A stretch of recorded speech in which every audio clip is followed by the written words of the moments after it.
ब्रैजिनैथि अल Assam inter district साब junior championship 2022 बादायनायाव अदालगुरि जिल्लानि साथाम हिन्जावसा आरो सासे हौवासा बादायारि बिथांमोना सनानि मेडेल देरहानो हायो।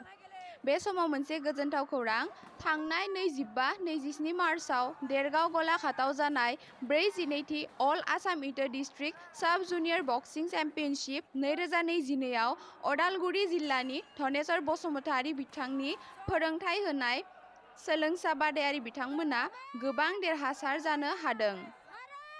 बेनिनो थरायना हंगालि बसुमतारी 52 केजि, थरायना रोमै केटेरिन मोसाहारि 58 केजि, थरायना अन्जना दैमारि 35 केजि आरो मुस्रि प्रकाश बसुमतारी 70 केजि बिथांमोना सनानि मेडेल देरहानो हायो।